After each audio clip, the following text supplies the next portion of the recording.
Sveicināti skatītāji, paldies, ka esat atraduši laiku, lai pieslēgtos mūsu šīs dienas diskusijai.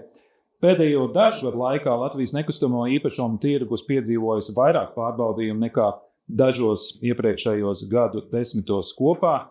Covid-19, karš Ukrainā un plašās sankcijas, augošās izmaksas, un tas radīja daudziem nenoteiktības un nedrošības sajūtu. Pēc tam, protams, arī sankcijas, kas būtiski ietekmē daudz dažādas izēju materiālu cenas. Tam līdzās strauji inflācijas un Euribor likmju kāpums un izaicinājumi seko viens pakaļ otram, bet Latvijas nekustamo īpašumu tirgus ir pierādījis, ka tas spēj adaptēties un piemēroties dažādiem laika apstākļiem. Un, ja aizējošais gads būtu jāraksturo meteo speciālista Toma Briča vārdiem, tad mēs piedzīvojam atpūsni.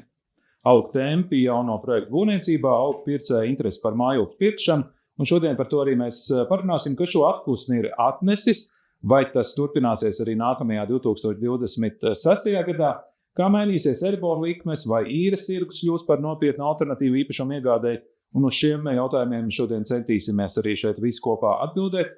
Kopā ar mani šeit studijā ir nekustamo īpašumu attīstītāja Bonau Latvijas valsts priekšsēdētājs Mareks Kļaviņš. Labdien! Sveiki! Agija Vērdiņa, nekustamo īpašumu konsultāciju kompānijas Kulieras tirgus analītiķe. Sveiki! Labrīt! Un Dainis Kašpuitis, SEB bankas ekonomists. Labdien! Sveiki. Un mudinājums visiem, kuri ir pieslēgušies un seko līdzi, un ja jums rodas kādi jautājumi, droši izmantojot visas pieejamās platformas, kur ir iespējams ar mums sazināties, dodiet ziņu un sūtiet jebkuru jautājumu, kas skar nekustamo īpašumu tirgu. Mēs šīs stundas laikā arī mēģināsim atbildēt uz jums svarīgiem jautājumiem. Sāksim. 25. gads tādiem dubļaini pelēkiem soļiem iet uz galu. Siltā ziema nav balta, bet raugāmies no gaišās puses, vismaz apkures rēķinus tas ietekmē pozitīvi, un arī nekustamo īpašumu tirgu var teikt, ka ir iestājies atpūsnis. Marek, ko tas atnesis mājokļu pircējiem, izīrētājiem un attīstītājiem? Kāds ir bijis šis gads?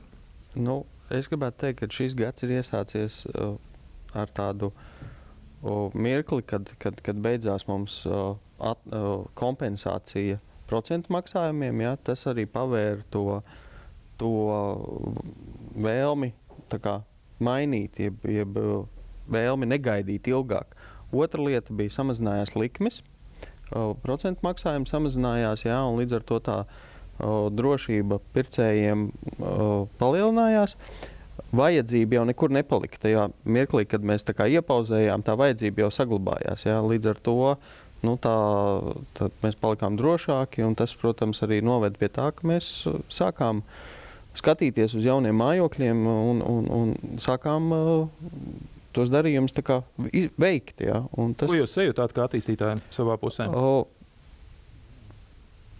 Es gribētu teikt, ka gads sākās tādiem nedaudz nedrošiem soļiem, bet mēs sajūtām, ka tā vajadzība tiešām ir, viņa ir uzkrājusies, un tagad viņa tieši realizējās. Un otra lieta, kad cilvēka tā vajadzība arī mainās, jo mūsu mājsaimniecība lielumi paliek mazāki. Ja? Ja mums agrāk likās, ka mājsaimniecība tur 4, varbūt 5 cilvēki, tad tagad tās mājsaimniecības pat ir līdz vienam cilvēkam. Ja? Un tā ir tā otrā lieta, kas ietekmē. Un tas arī palielina to vajadzību. Ja agrāk mājokli priekš 4 cilvēkiem uzbūvēja vienu mājokli, tad tagad varbūt 2 cilvēkiem viens mājoklis. Tā vajadzība atkal pieaug. Jā, bet kurā segmentā tas atpūsnis ir visredzamākais šajā gadā? Tas ir tas pirmais mājoklis, tie ir kaut kāda investīcija pirkuma, kad jau tu esi nostabilizējies un domā investēt tālāk, vai tie ir kaut kāda augstākas premium klases projekti? Es gribētu teikt, ka tā lielākā kustība bija tieši tajā, tā sakustēšanās lielākā bija tajā primārajā pirkumā. Tas pirmais mājoklis vai es nomainu mājokli uz labāku, ja tas savai vajadzībai, jo tas investīciju fonds visu laiku ir bijis. Ja. Tie cilvēki, kas pērk mājokli kā investīciju, viņi visu laiku, viņi tur ir pirmie, kas varbūt iepauzē, un pirmie, kas ir gatavi atkal startēt. Ja. Bet viņi tā kā stabili saglabājās, bet tā nedrošības Tas primārais mājoklis, tas nozīmē, ka cilvēks ir izsvēris visus plus un mīnus. Jā, tā vajadzība tev ir to dzīvi uzlabot. Jā, un tagad ir tas brīdis. Paldies, Marek. Šādas izmaiņas lielākoties ir atbalsts tam, kas notiek tajā lielajā bildē, ja tā var teikt. Daina, kas aizvadītajā gadā risinājās ekonomikā un kas bija tas, kas iekustināja to tirgu? Es domāju, ka primārais, ja tā teikt, tāds veicinātājs bija tiešām procentu likmes samazinājums, bet arī es teiktu, ka tā interese jau bija jūtama jau gada sākumā, ka interese par kredītiem parādījās jau gada sākumā, ka teiksim, cilvēku gatavība skatīties pēc jaunu mājokļu, viņa konstanti šī gada laikā auga.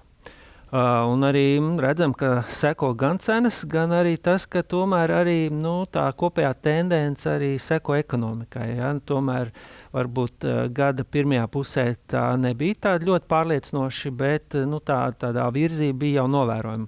Bet jau 3. ceturksnī un šobrīd redzam jau, ka tas temps tiešām pamazām ir uzņēmis tādus, teiksim, ātrākus apgriezienus, ja? Kas nozīmē to, ka tas moments, ja, tā inerce diezgan labi arī iezīmē uz 26. gadu.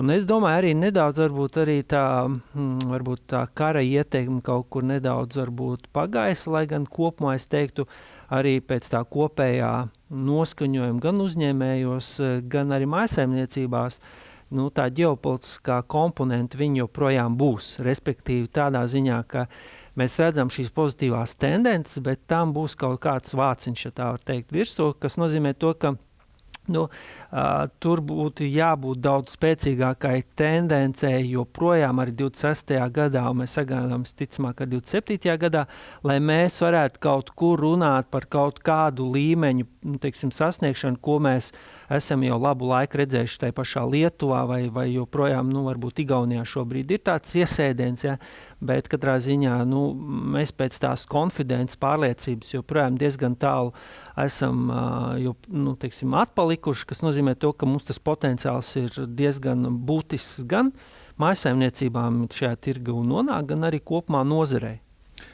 Pēc tevis teiktā sanāk tā, ka 26. un tas 27. varētu būt krietni vēl labāk nekā aizejošais 25. Tas nozīmē gluži loģiski arī, ka cenas varētu kāpt. Mēs redzam, jā, ka šobrīd cenu tendence ir augšupējoša un diezgan, es teiktu, veselīgi, jā, kas, protams, parādās arī vidējā kredīta apjomā, ja, piemēram, salīdzinot ar 24. gadu, tie ir savi 10 000 klāt. Tas vidējais kredīta apjoms plus mīnus, tāds...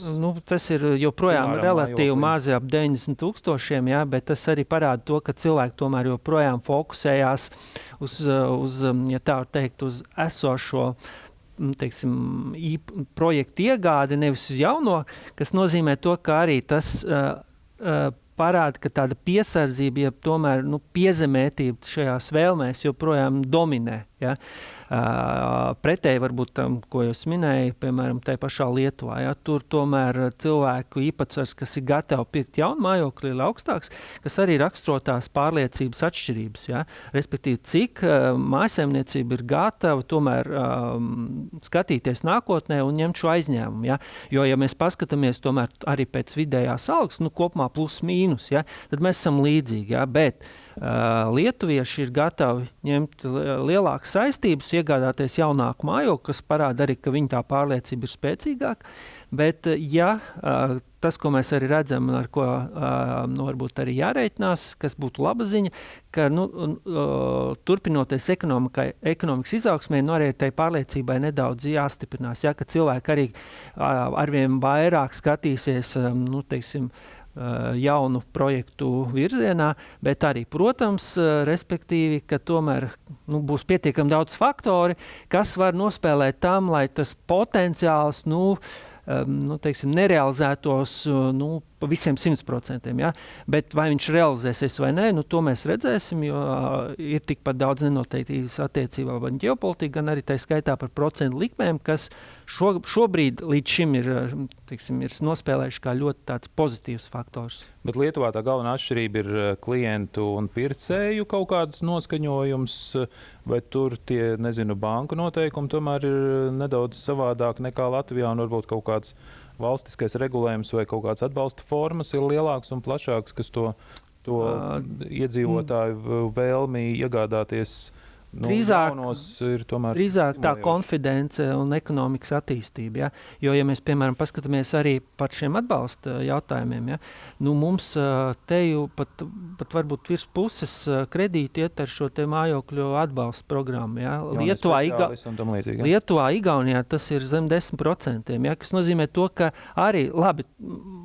Ne visi, kas to izmanto, viņiem būtu bijis vajadzīgs, bet katrā ziņā tas, ka ļoti lielai daļai tas tiešām ir būtisks atbalsts, lai viņi lemtu šai tirgu nonākt, arī ir fakts.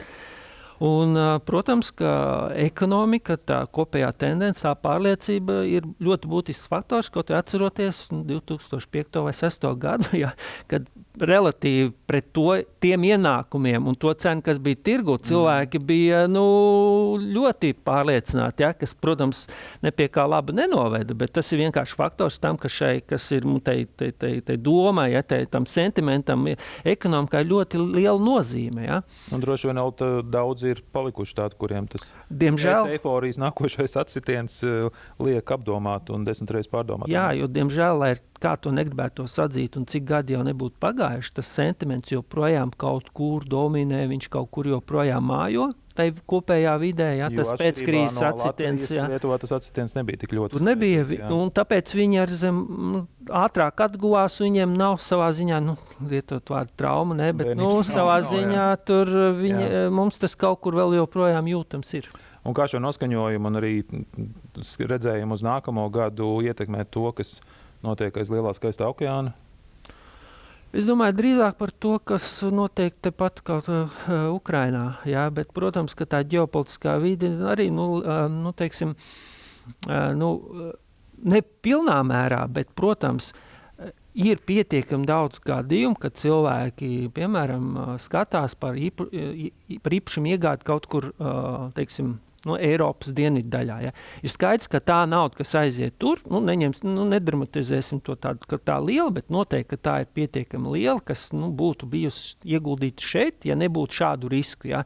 Tā kā tas arī ir potenciāls, kas zināmā mērā nerealizējās. Šādiem pirkumiem jūs arī dodat naudu, vai to ir jākārto tur ar vietējām bankām? Kas notiek? Viss atkarīgs no ķīles, un tur, teiksim tā, protams, ka ir savu nosacījumu, bet, ja ir ķīle, ja ir atbilstoši šeit, tad iespējas ir, jā. Ok, Daini, paldies. Netipiski labas ziņas salīdzinot ar to, kā mums ir gājis pēdējos gados. Agija, kā noskaņojuma uzlabošanās, pirktspējas pieaugums un zemāks likmes ietekmē mājokļu cenas? Kāda ir tā situācija tirgu bijusi? Laikam tas, ar ko man būtu jāsāk, ir, ka 2023. gads bija viens no rekordgadiem, ja mēs skatāmies no tā dzīvokļu apjoma, kas pievienojās tirgumu. Bet kas arī notika šajā 2023. gadā, pieprasījums principā samazinājās uz pusi. Un, tas bija kara ietekmē? Tas bija kara ietekmē, tas bija Eiribor ietekmē, tas bija tāds kombo ar vairākām lietām, kas iestājās vienlaicīgi. Un attiecīgi rezultātā šis 2024. gads visu laiku kāpa šis pieejamo pabeigto dzīvokļu apjoms tirgū. Ja mēs ļoti daudzus gadus bijām pieraduši, ka tirgū ir ap 700-800 pieejami dzīvokļi, lielākoties prēmijuma klases, kaut kas dārgāks, ja gribējās, tā dzīvokli guļamrajonā, tad šie dzīvokļi nebija pieejami.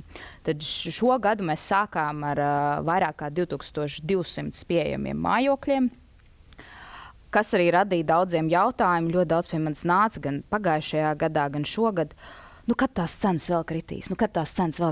Es jums saku, tās cenas īsti nekritīs, bet tie īpašie piedāvājumi, kas pašlaik ir, ko attīstītāji piedāvā, lai stiprinātu šos savus pārdošanas rādītājus, tie ir tagad un ilgi viņi nebūs.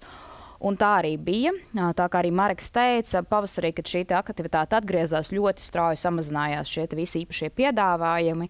Un mēs arī redzējām, ka šīs cenas pamazām sāk kāpt. Skatoties kopumā uz reģistrētajiem darījumiem, cenu kāpums pret pagājušo gadu ir ļoti minimāls. Pēdējie pāris 2-3 gadi mēs runājam par 5% gadā. Kur varbūt ir problēma, kā Mareks teica, ir diezgan daudz šie atliktie darījumi. Piemēram, cilvēki, ja viņi sāka domāt par jaunu mājokli 2022. gadā, tad pašlaik cenas ir vairāk kā 30% augstākas. Un tas, manuprāt, daudziem rada to sajūtu, ka tirgus cenas tirgu ir ļoti augsts. Bet, ja mēs salīdzinām arī būvniecības izmaksas aug par tiem pašiem 30%, un principā tās cenas to arī atspoguļo. Bet tad pēc tevis teikt, tā labāk vairs nebūs labāk, jo bija, ja? Tā varētu teikt. Jā, jo ja arī mēs skatāmies uz tiem mājokļiem, kas pašlaik ir būvniecības stadijā, tur tās cenas ir vēl par 100-200 eiro uz kvadrātmetru dārgākas, kas jau rāda to, ka vēl ir kaut kas pieejams no šiem pabeigtajiem dzīvokļiem. Es paskatījos pēdējā mēnesī 1800 dzīvokļi. Tā kā tos vēl var dabūt salīdzinoši pa vecajām būvniecības izmaksām un vecajām cenām, bet tur varbūt arī tā izvēle vairs nebūs. Kā skatīties, lai nav tā, ka skatāmies pēc cenas un tad beigās saprotam, kaut kas ne tā? Kā es vienmēr saku, izvērtējam, kur mēs dzīvojam, kur ir mūsu ikdiena, kur ir bērniem skola, bērndārzi, darba vieta. Es vairāk domāju, kā tos labos piedāvājumus atrast pēc kādiem kritērijiem. Tad tie arī būs tie labie piedāvājumi, kuri atbildīs cilvēku apstākļiem un kuri atbildīs viņu finansiālajām iespējām. Pavisam īsts jautājums no skatītājiem. Es mēģināšu integrēt skatītāju jautājumus. Starp citu, tikko kā ir jautājumi, tā droši varat sūtīt. Ilga jautā, ko cilvēki izvēlas biežāk? Māja, lauku teritorijās vai tomēr tās ir pilsētas? Off-topics, bet varbūt varam atbildēt.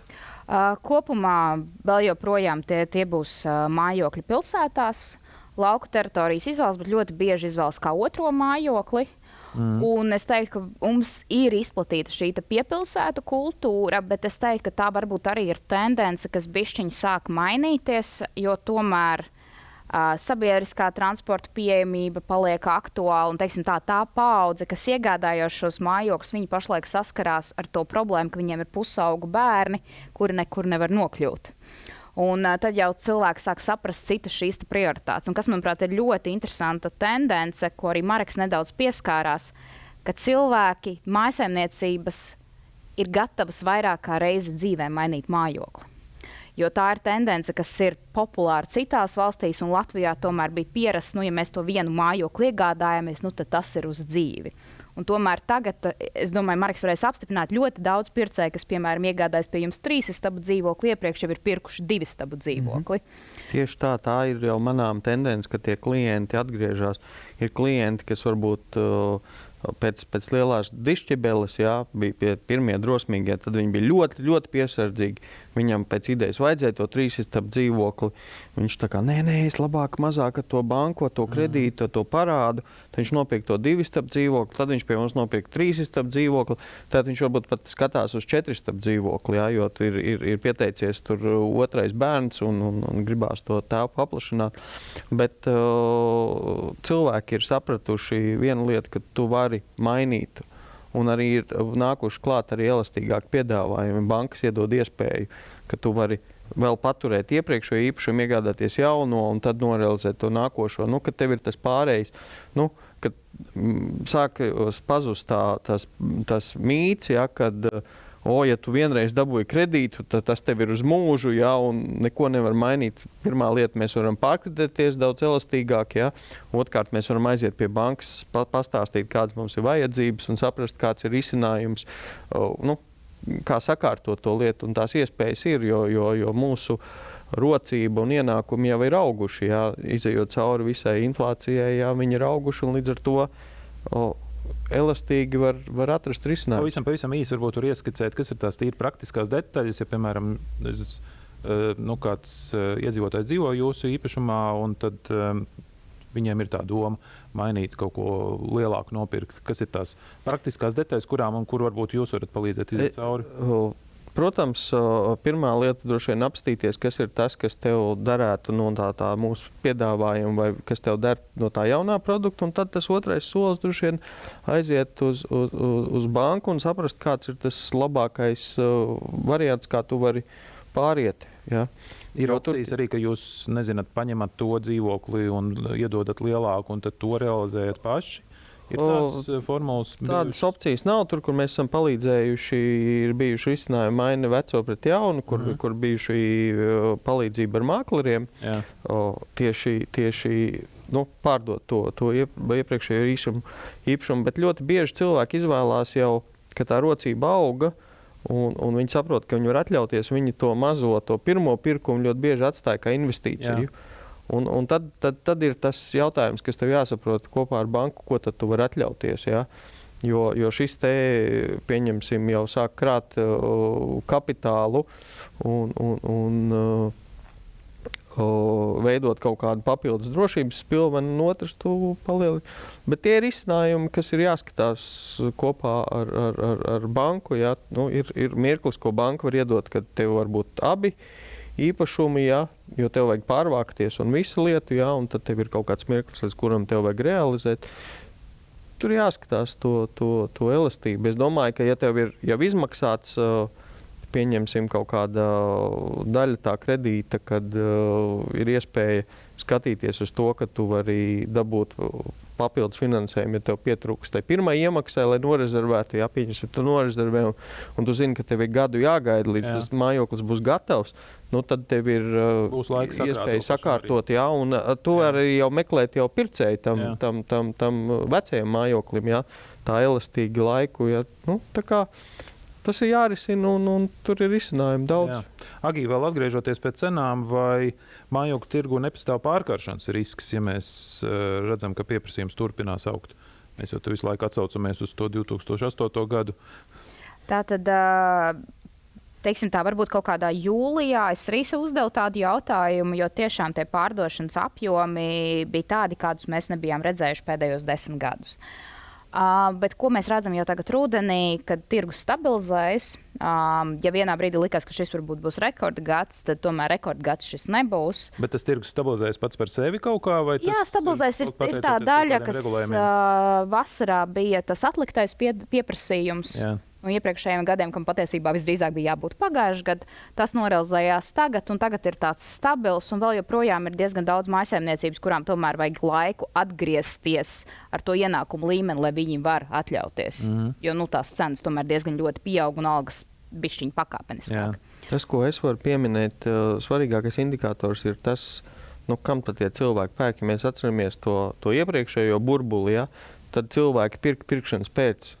Ja mums saglabājas tas normālais balanss, man ir vajadzība, es viņu realizēju, ja, tad viss ir kārtībā. Ja. Tad, kad tas pāriet to veselīgo līmeni un es sāku pirkt, tāpēc, ka kaimiņš nopirka, ja, tas ir tas. Es neredzu, ka tur būtu kaut kādi neveselīgi iedīgļi tajā.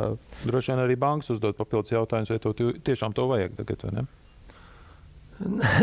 Droši vien, ja būs kārtējais īpašums, iespējams, bet domāju, ka šis jautājums nav tas aktuālākais. Bet es domāju, ka mums līdz burbulim ir ļoti tālu šajā ziņā, un arī tas varbūt arī, ko izskanēja jautājums, kad cenas kritīs, arī raksturo to situāciju, ka, teiksim tā, nav.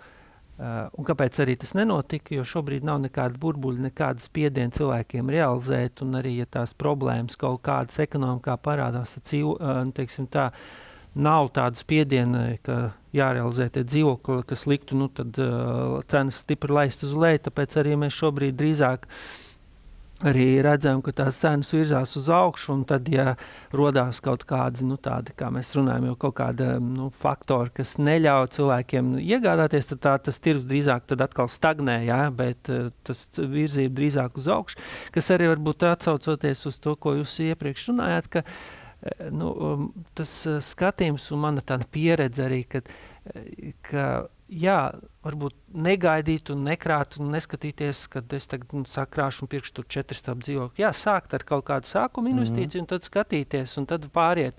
Un šajā ziņā soli pa solim virzīties savu, teiksim, mērķu piepildīšanā.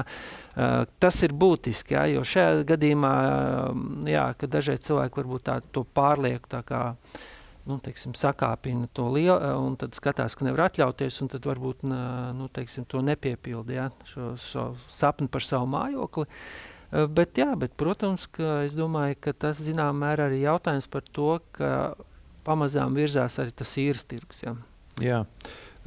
Ejam tālāk par apkaimēm parunājot, arī cilvēki sāk uzdot jautājumus, droši rakstiet, ir tiešām daudz un liela aktivitāte. Marek, Bonau Latvija ir plašs jauno mājokļu portfels ar ēkām dažādās apkaimēs, vai arī jūs novērot, ka mājokļi ārpus centra kļūst pieprasītāki, un tev arī viens skatītāja jautājums, ka arvien vairāk jaunu projektu parādās Rīgas satelīta pilsētās, Salaspilī, Ogrē, Ķekavā, vai jūs paredzat, ka pircēji arvien biežāk skatīsies ārpus arī Rīgas robežām, iegādājoties īpašumus, un kāpēc tas tā varētu notikt? Šis ir, man liekas, svarīgākais fundamentālais pieejamības jautājums. Ja es gribu to jauno mājokli, pirmkārt, centrā ir diezgan salīdzinoši dārgi projekti, tikai tāpēc, ka tev būvniecība centrā ir daudz dārgāka, sarežģītāka, plus mums ir prasības centrā lielākas. Mēs nevaram ekspektēt, ka tev ļoti pieejamu kaut kādu projektu varētu radīt centrā. Līdz ar to, tāpēc tev arī tie projekti apkaimēs dominē tai pieejamā segmentā. Un, ko mēs arī redzam pēc sava piedāvājuma, kad Dreiliņa projekts, kad mēs sākām, viņš likās, kur tur pļavā. Tagad ir diezgan degradēta apkaime. Un tas viss ir attīstījies, un kad tu pastaigā pa lielam pilsētu, tādu mazpilsētu mēs tur esam uzbūvējuši, tad ļoti patīkama vide, kur dzīvot, un tad arī tie cilvēki, pirmais ir tas, kas tā kā nāk kā pionieris, kurš ienāk iekšā. Un tad jau no tā piemēra viņš pastāsta radiem draugiem paziņām, kad īstenībā ir ok, viss ir labi, un tas viss aiziet. Un tad veidojās tā komūna. Otra lieta, ka tā vide apkārt ir pilnīgi savādāka. Tanī mirklī, kad tev ir kaimiņi, kas ir ienākuši, kas ir nopirkuši, kas to nevis privatizējuši savā laikā, kas vērtē visu to apkaimi, un viņi grib, lai tas viss ir smuki un labi. Tad tās sajūtas arī ir daudz labākas un patīkamākas. Ja mēs atgriežamies pie satelīta pilsētām, tas atkal ir šis pieejamības jautājums. Nedaudz tajās piepilsētās tā zemes izmaksas ir lētākas. Tur, protams, ļoti bieži ir pašvaldības daudz pretīm nākošākas ar tīklu pieslēgumiem, jo viņi grib tos iedzīvotājus pie sevis. Pašvaldības cīnās tomēr pie iedzīvotājiem. Un šī mirklī vinnē tieši šīs mazās pašvaldības, kuras ir aktīvākas tieši procesa ziņā. Tu vari ātrāk to būvniecības projektus realizēt, saskaņot un tajā mazajā pašvaldībā nekā Rīgā.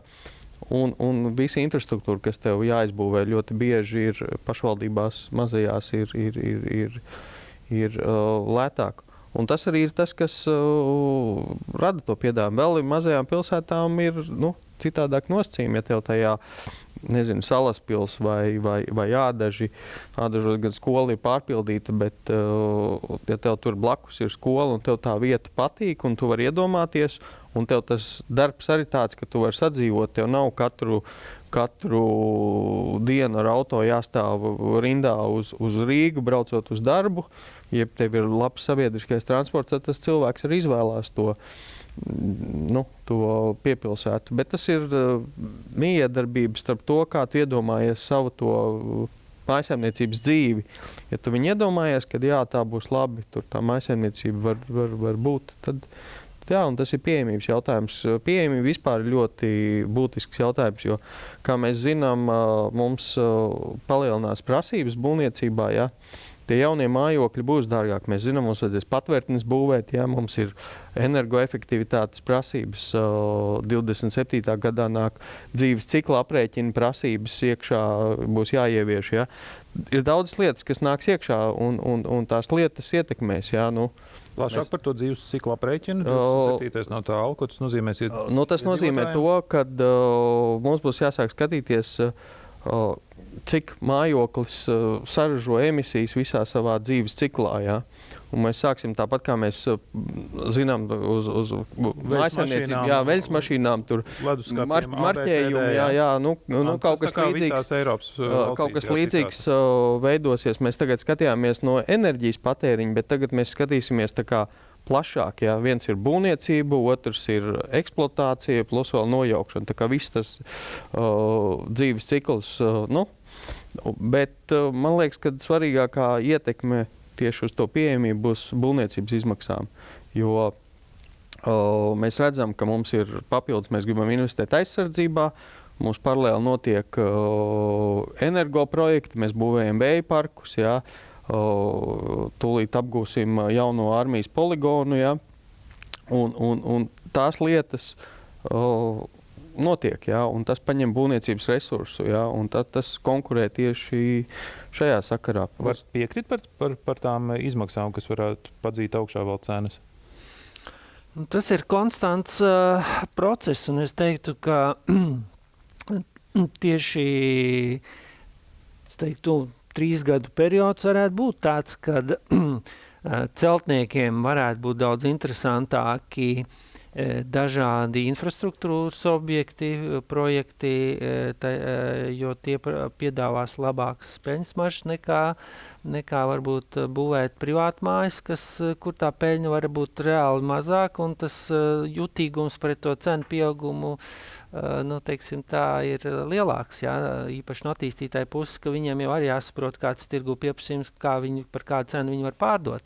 Un ir skaidrs, ka tās jaudas tirgu ir ierobežotas, kas nozīmē to, ka tas spiediens uz augšu ir, kas ir tas stāsts par to, ka cik ir daudz konferences un tēma par šo nekustamo īpašumu tirgu un kad tad ir īstais brīdis, tad jāsaka tā, ka savā ziņā ir atsevišķi miekļi, kad var padomāt, jā, papētīt, bet šajā ziņā tās domas ir ļoti saulaicīgi jāformulē, ko tu gribi, un savā ziņā gaidīt kaut kādu pareizo mirkli ir nereti, pat tas izmaksā vairāk, ja, nekā tu pēc šobrīd, ja, jo arī tas stāsts par to, ko es minu, kad pirms nedaudz vairāk kā gada, kad bija procentu likmes augšā un kad tirgus zināmā mērā stagnēja un cilvēki gaidīja, kad likmes ies lejā, tad, ja tajā mirklī, kad tu vari aiziet un attīstītājs piedāvāja, stāvvietu vai tur kaut kādas mēbeles var tā kā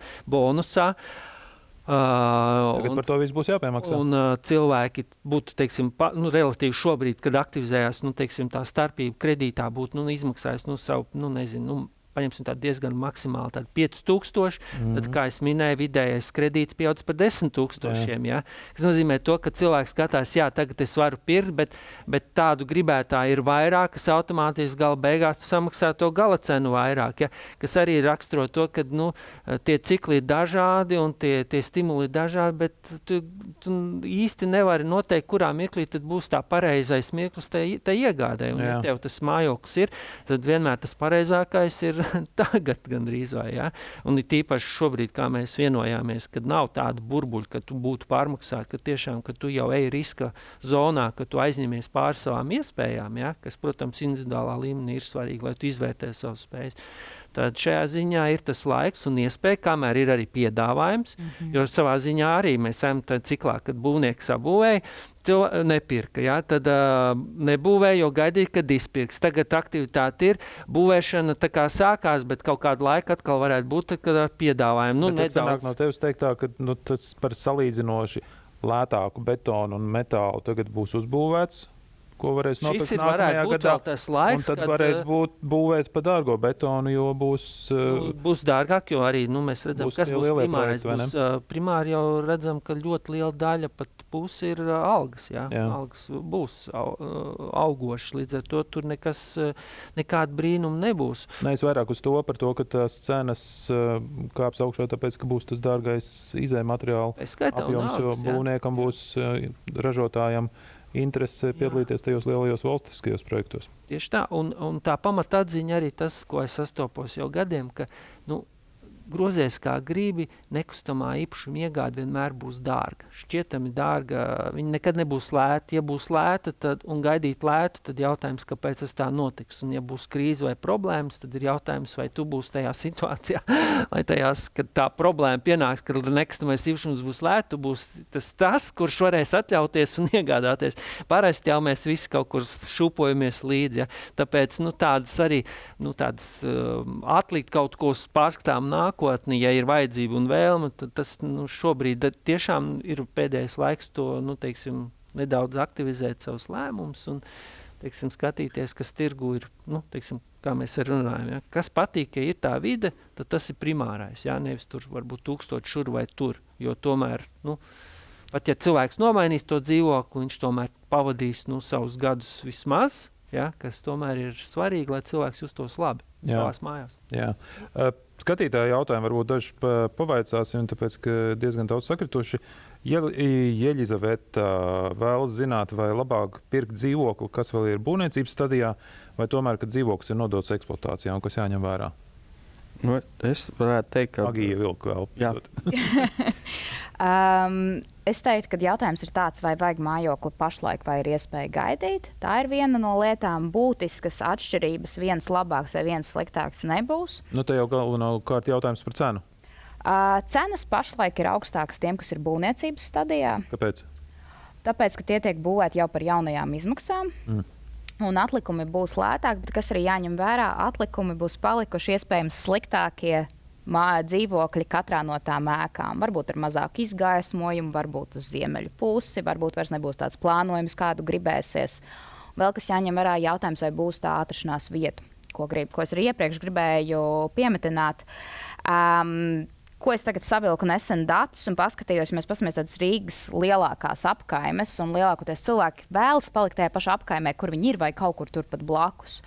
Un ņemot vērā visu, kas ir gan jau esoši, gan būvniecības stadijā, tādās lielajās apkaimēs kā Ķengaraks ir 1 dzīvoklis uz 1000 iedzīvotājiem, Purciemā ir 3 dzīvokļi uz 1000 iedzīvotājiem, Imantā ir 1 dzīvoklis uz 1000 iedzīvotājiem. Šī pieejamība jaunajiem dzīvokļiem patiesībā ir ļoti maza.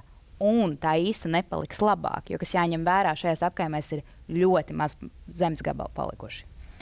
Un tā ir vēl viena lieta, kas ir jāatcerās, ka ja cilvēki ilgstoši atliks šos lēmumus, tad jau viņiem būs opcija izvēlēties tikai vai tās vietas, kas būs pēdējās attīstības vietas, kur varbūt negribās vairs nevienam dzīvot, vai būs jāizvēlas jau citi šie rajoni. Vai arī šīs jaunatīstības teritorijas. Jo, ja mēs paskatāmies tos pašus Drēliņus, tur savukārt ir 24 dzīvokļus katriem 1000 iedzīvotājiem. Jā. Ko es gribēju teikt, ka tas pluss tiešām, ja tā vajadzība nav tik degoša, bet tu vari, tā kā viņi ir plānoti, ja, ka es gribu tur, gada laikā samainīt to dzīvokli, tad es ieteiktu, ka ir ļoti vērtīgi iegādāties tieši būvniecības stadijā, jo tev ir iespēja šo to izvēlēties. Tu vari izvēlēties apdari, tu vari izvēlēties labāko vietu. Krāna, beidzot ar... Jā, bet tu vari izvēlēties labāko vietu mājā, jā, tu vari izvēlēties labāko sev piemērotoko stāvvietu un tās lietas. Un otra lieta, kas mums ir raksturīga, tas pirkums tieši pie mums, ātrāks pirkums, lielākoties vienmēr ir lētāks. Tā pati ēka vēlāk jau būs nodota eksploatācijai. Un svarīgākā sadaļa šeit ir tas, kad tu esi izvēlējies, tev ir laiks sakārtot savas finanses, jā, tev ir tā kā laiks, un tad mirklī, kad tu gribi nopirkt to pēdējo pieejamo mājokli, tad tu esi bišķi tādā stresa situācijā. Ja tev vēl vajag pārdot to iepriekšējo, jā, es gribētu teikt, ka vajag paplānot, jā. Ja tev ir, tu aizbrauc, redzi, gatavs, banka tev kredītu dod, viss ļoti skaisti, bet tas plānošanas laiks ir būtisks, ka tev ir tāds, ka tu neesi tādā stresā iedzīts. Jā. Jo tas pirkums tomēr cilvēkiem, kas iet pirmo reizi, jā, cauri, viņš ir tāds nezināmais, tas process, kamēr tu neesi iekāpis. Es dzirdēju komentāru no klientiem, mēs nesapratām, Eiribors tur, kas tur, ko. Kamēr es neņēmu to pirmo kredītu, tikmēr es nesapratu, par ko te ziņās stāsta, ja.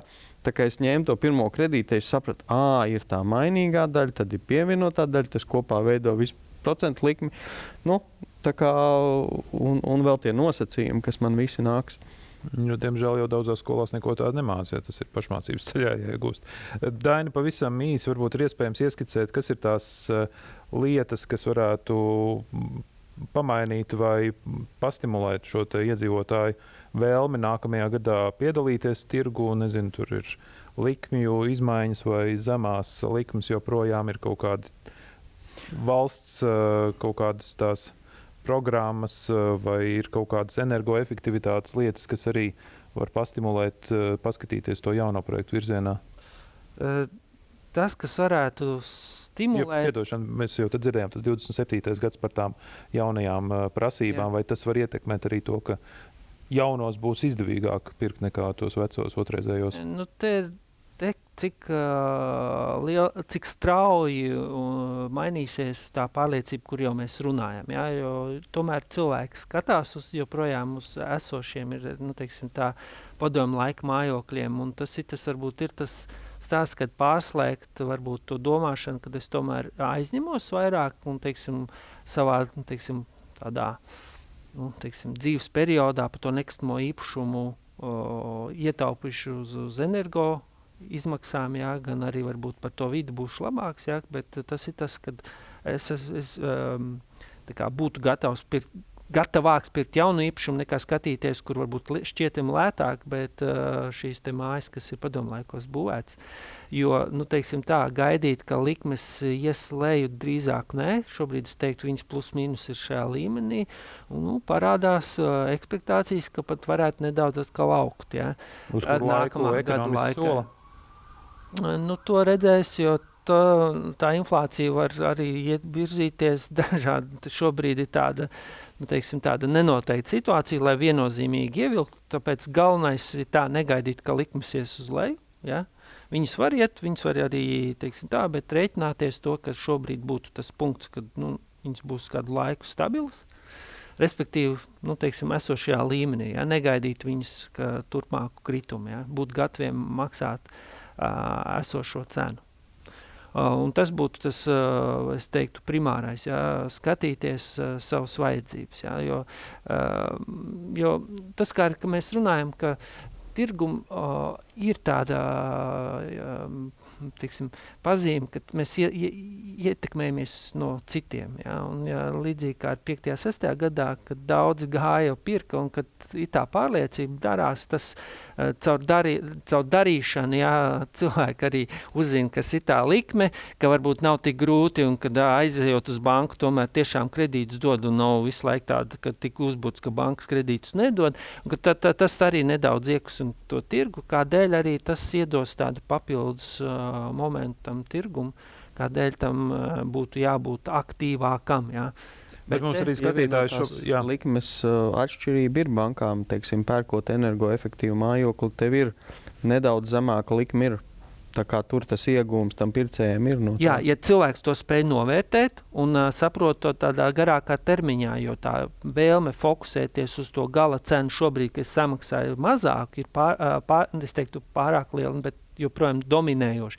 Bet šo ņemt vērā un skatīties jau tādā ilgākā periodā, to bišķiņ plašākā kopskatā, varētu būt tā, teiksim, tas lielākais iegūms, kādēļ izšķirties par jaunu projektu. Ja? Jo skaidrs, ka tur tā starpība cenā ir, ja? Bet tu skaties ilgākā periodā, un kas mēs runājam ne 27. gadu, bet es teiktu 37. gadu, kas tad būs tajā mājā, kurā es nopirku šķietam lētāk, kāda viņa izskatīsies 37. gadā. Tas varbūt ir tas jautājums, kas varbūt būtu pamatā starp izvēli. Ja? Paskatīties uz to māju, kā iztēloties, kā viņa izskatīsies pēc 10 gadiem, ja? Vai pat 15. Vai lifts strādās un kāds to kārtni tev būs izkrāsojis? Cik tas izmaksās, jā. Tad precīzi un tieši skatītāja jautājums, tad nākamajā gadā Eiribor likmes kāps? Tirgu šobrīd gaida, neviens precīzi nepateiks. Es saku vēlreiz, šobrīd tas mūsu skatījums ir, ka jārēķinās, ka viņi saglabāsies esošajā līmenī, un arī centrālā banka šobrīd nekādas tādas turpmākas norādes par potenciālo virzību nesniedz, jo tā nenoteiktība ir pārāk liela. Viņa var kāpt, kam ir jābūt gataviem, bet arī kāpums šobrīd, ja viņa būs, tad tā būs neliela, respektīvi tie nebūs atkal tie 4% un tā tālāk. Jā, līdz tam mēs nebūtu. Bet arī, ja cilvēks ņem kredītu un lem par mājokļu iegādi, viņam jāskatās tomēr perspektīvā un ir jābūt gataviem arī uzdodot jautājumu, plānojot ģimenes budžetu atbildīgam, ne tikai tā, ka banka pieprasa, ko es darīšu, vai spēšu sekt kredītus un kā es jutīšos, ja tiešām atkal, piemēram, gadās situācija pēc gadiem, 3, 4, 5, kad tiešām likmes atkal paceļās šajā līmenī. Ja. Šādi jautājumi ir jāsaprot, ka tādas situācijas tirgū mēdz būt, un kā ar to arī jārēķinās. Teiksim, kā tāda iespēja, kad es tam finansiāli esmu gatavs, ka man ir, kad es to zinu, ko es darīšu šādos momentos. Jums ir kaut kāda kalkulātora, kur var iemest tās ikmēneša izmaksas, lai tu redzētu? Jā, šādi kalkulātori ir, bet arī pašam jāsaprot, ka paskatoties vēsturē, ka šādas svārstības mēdz būt, kad teiksim, cena gan pieaug, gan samazinās. Jā, bet jebkurā gadījumā tas jau būs periods, kad es jau būšu kaut kādu daļu sēdzis un tā tālāk, ka tā dzīve iet uz priekšu un tādām lietām jābūt gatavam. Agi, ja mēs jau te pieskaramies ik pa laikam tam ekonomikas izaugsmas tendencēm, kā tas ietekmēs mājokļu cenas nākamajā gadā? Pavisam noteikti mājokļu cenas ies uz augšu, to mēs jau redzam tagad ar šiem te rezervācijām. Ja mēs pastamies tādas tirgus vidējās, tad pašlaik reģistrētās ir 2700. Ja mēs skatāmies to, kas ir... Rezervācijas 2000? Nē, 2700 ir reģistrētie darījumi pabeigtajos projektos. Ja mēs skatāmies rezervācijas, tur jau ir 3000 eiro kvadrātmetrā vidēji. Ja kaut kāda daļa no šīm ēkām nododas eksploatācijā nākamgad, šīs cenas sāk reģistrēties, attiecīgi šīs cenas būs augstākas. Tas, principā, arī tas, ko es varu pateikt, tas pieaugums, tā arī skatījos, ka viņam ir jābūt ap 5%, tāpat kā iepriekšējos 2 gadus. Protams, ir bišķi dārgāki projekti, nedaudz lētāki projekti, kā parasti. Jā. Es te varu piezīmēt to, ka tā grūti skatīties to video temperatūru slimnīcā. Protams. Jo viens pacients ir ar ļoti karstu temperatūru, otrs ir guļ morgā. Jā. Un tad tas stāsts ir par to, ka tev ir jāskatās uz to savu vajadzību. Jā. Un tās cenas faktori ir daudz dažādi. Viens var būt, ka tev ir infrastruktūra jābūvē tajā projektā, jā, kas to cenu padara lielāku, jo tu izbūvē pilsētas ielu, teiksim, puskilometru garumā. Varbūt tu Valterciemā, pieņemsim, mēs rekonstruējām visu Drēliņu masīvu sūkņu staciju, kas pumpē prom kanalizāciju. Ja. Bet to jūs darat par savu naudu? Mēs kopā ar pārējiem attīstītājiem Rīgas ūdeni mēs investējam kopā to naudu, lai to visu izdarītu. Tas ir tāds nosacīts PPP projekts, jā? Viņš nav nosacīts PPP projekts, bet tas, ka tu, lai radītu tos projektus, tev ir jāinvestē infrastruktūra arī, jā, jo pilsētā nepietiek līdzekļi, lai attīstītu to infrastruktūru. Bet ir iespējas, ka, piemēram, šādā veidā arī, piemēram, skolu, tajā pašā Drēliņu rajonā, kopā ar Rīgu uztais, lai tur cilvēkiem nav jākuļas. Tādā PPP projektā es domāju, ka tas ir iespējams. Skandināvijā tādu piemēru ļoti daudz. Mums Latvijā kaut kas tāds strādā, vai tas ir tikai tā? Jautājums šeit ir par šīm ilgtermiņa saistību uzņemšanām.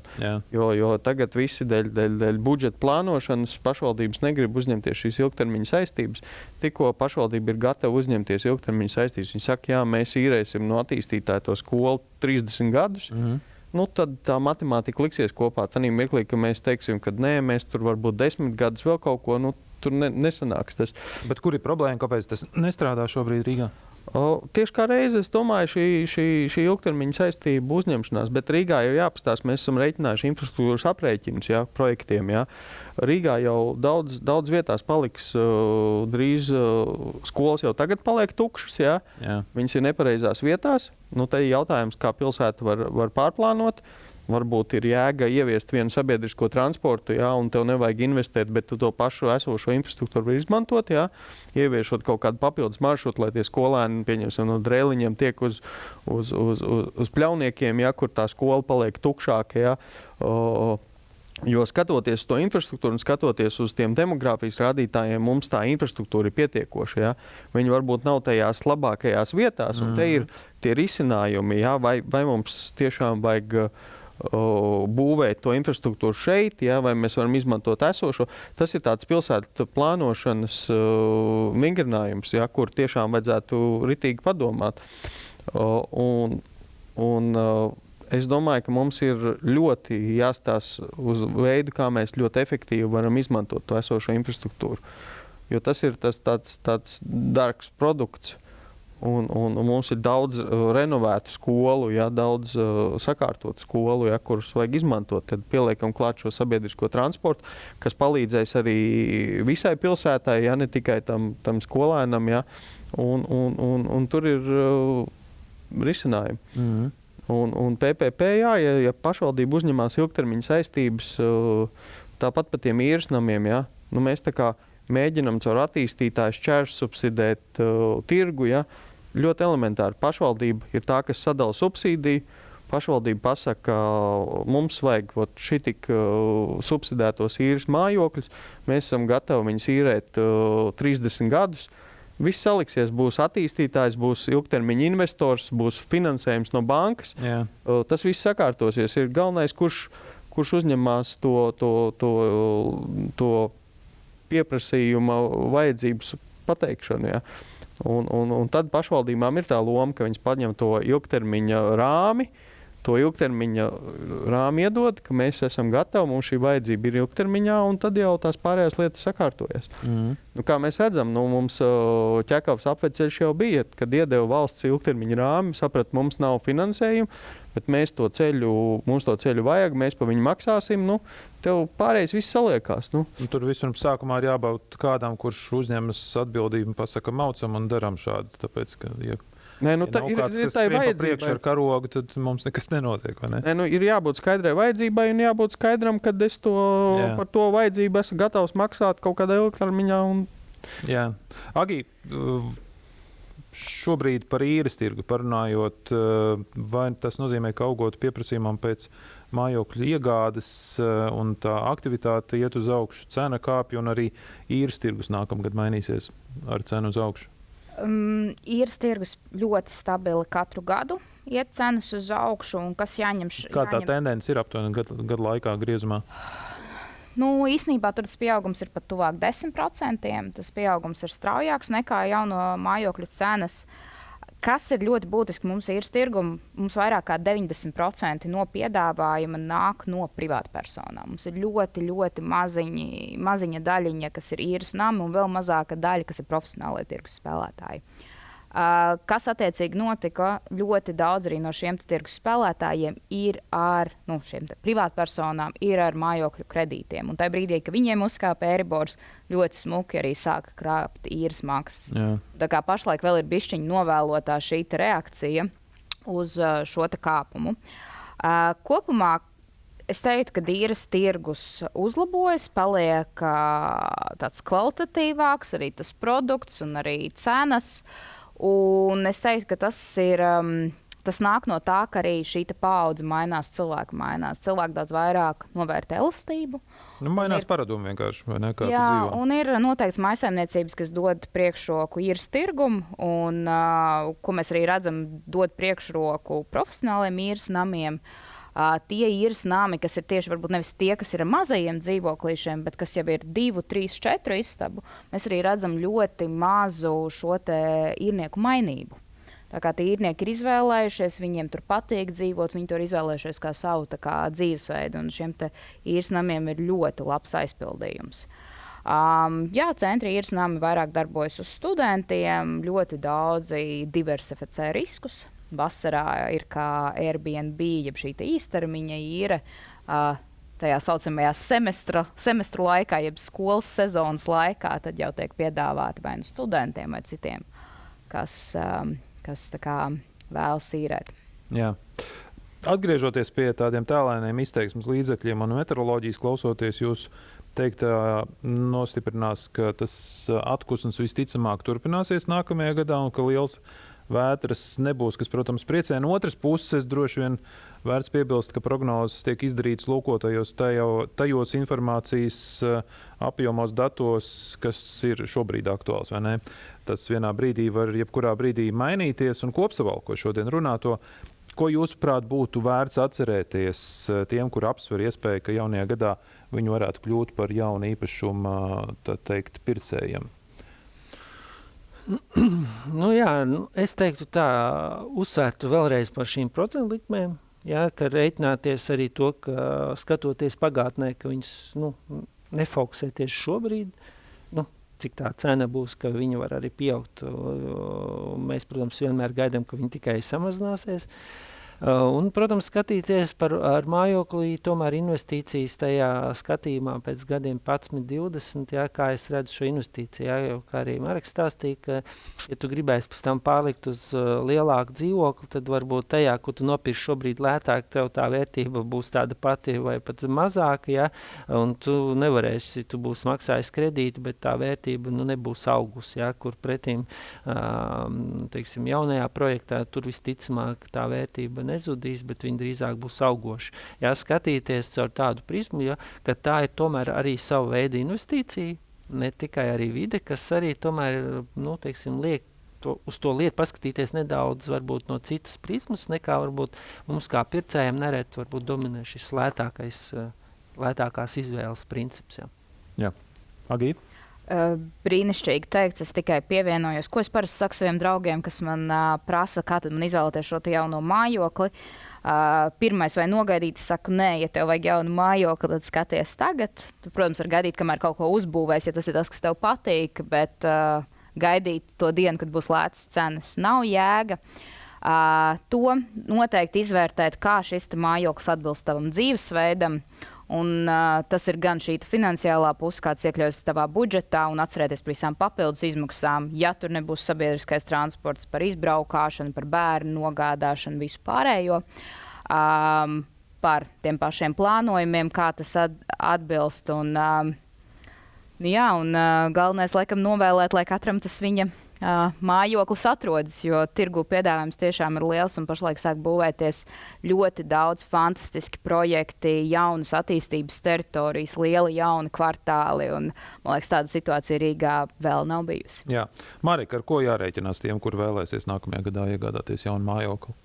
Es gribētu teikt, ka jāsaprot ir savas vajadzības, saprotam, ko mums vajag, rēķinamies ar to, kad būvniecības izmaksas ies uz augšu, un tas būs spiediens uz cenām, viennozīmīgi. Jautājums, cik no tirgus vērtības kāds kaut ko varēs noamortizēt, bet pa lielam tas ir spiediens uz cenām.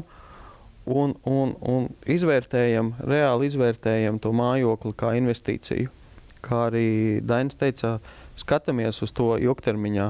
Un tieši tāpat atceramies, ja mēs skatāmies uz to otrreizējo tirgu, atceramies, ka mums būs jārenovē, atceramies, ka mums būs jāizpērk zeme, varbūt jāmaksā, ja neizpirksim, jāmaksā zemes nomas maksa. Atceramies par šīm lietām, paturam prātā un izvērtējam un saprotam, kas tad mums ir tas vērtīgākais, bet skatāmies uz mājokli arī kā veidu, kā investēt, uzkrāt. Un, protams, ja gribās īrēt, varam arī īrēt. Tad mums ir brīvība izvēlēties. Bet laiks pārdomām, tā teikt. Jā, tieši tā.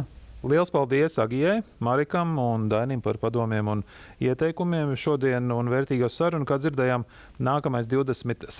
gads mājokļu tirgū būs stabilitātes un izaugsmes gads.